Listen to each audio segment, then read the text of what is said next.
నమస్కారం NSTV news కి స్వాగతం. నా పేరు సంధ్య. ఇక వార్తల్లోని ముఖ్యాంశాలని చూద్దాం. పెద్దపంజాని మండలం కాలపల్లి గ్రామంలో విషాదం చోటు చేసుకుంది. గ్రామానికి చెందిన యుగంధర్ అనే యువకుడు తన బంధువులైన అంజలి అనే యువతిని గత 4 సంవత్సరాలుగా ప్రేమిస్తున్నట్లు కుటుంబ సభ్యులు తెలిపారు. ఈ నేపథ్యంలో అంజలికి కుటుంబ సభ్యులు పెళ్లి సంబంధాలు చూస్తున్నారని తెలుసుకున్న యుగంధర్ తీవ్ర మనస్తాపానికి గురైనట్లు కుటుంబ సభ్యులు వెల్లడించారు. దీంతో తీవ్ర ఆవేదనకు లోనైన యుగంధర్ ఆత్మహత్య చేసుకున్నాడని వారు తెలిపారు.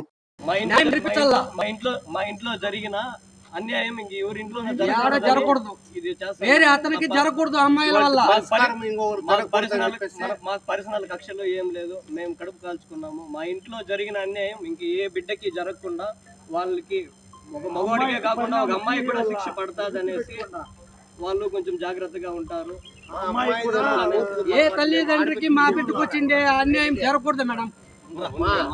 ఆడబిడ్డలే కించపరచాలని మేము ఏ రోజు కోరుకోలేదు. కాకపోతే ఆడబిడ్డ వల్లే మగబిడ్డకి అన్యాయం జరిగింది.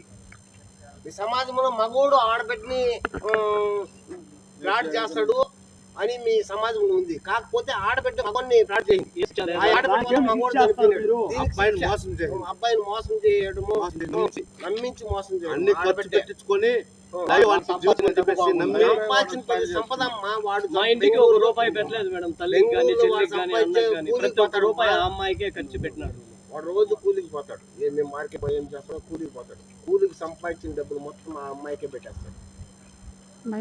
ఆ అమ్మాయి వీడిని బ్లాక్ మెయిల్ చేసి వేరే పర్సన్ తో వేరే అబ్బాయితో లింక్ పెట్టుకొని వీని వల్ల వాడు ఉరిపోసుకొని చచ్చిపోయింది. మనస్తాపానికి గురయ్యి ఉరిపోసుకొని వాడు ఉరిపోసుకొని చచ్చిపోయిన కారణం